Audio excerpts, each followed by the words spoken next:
முதல்ல பொருளாதார தற்சார்புல இருந்து ஆரம்பிக்கலாம். இந்தியாவின் கனிம வளக் கொள்கை, கிராஃபைட், சீசியம், இப்படி 4 கனிமங்களுக்கு அரசு ராயல்ட்டிய மாத்திருக்கு. இதுல என்ன பெரிய விஷயம்? இதுல சுவாரஸ்யமான விஷயம் என்னன்னா, ராயல்ட்டிய வசூலிக்கிற முறையே மாத்திருக்காங்க. முன்னாடி ஒரு டன்னுக்கு இவ்ளோன்னு ஒரு நிலையான விலை. ஆமா, அது ஒரு ஃபிக்ஸட் ரேட் மாதிரி. ஆமா. இப்போ அத ஆட் வேலரம் முறைக்கு, அதாவது சந்தை மதிப்புக்கு ஏத்த மாதிரி மாத்திருக்காங்க.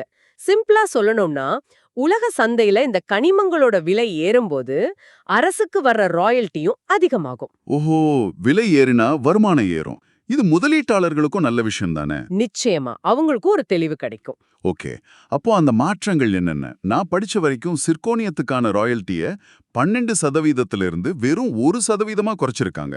இது ரொம்ப பெரிய குறைப்பு. ஏன் இப்படி ஒரு திடீர் மாற்றம்? இதுக்கு பின்னாடி ஒரு பெரிய புவிசார் அரசியல் காரணம் இருக்கு.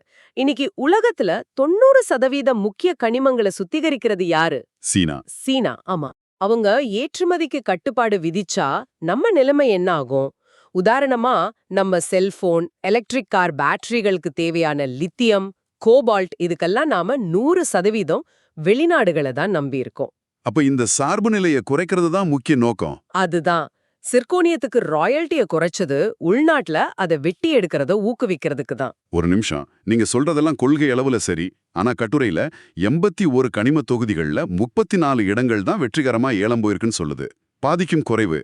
அப்போ களத்துல பிரச்சனை வேற எங்கேயோ இருக்கா? நீங்க கேட்டது ஒரு மிக சரியான கேள்வி. அதுதான் இதுல இருக்கிற உண்மையான சிக்கல்.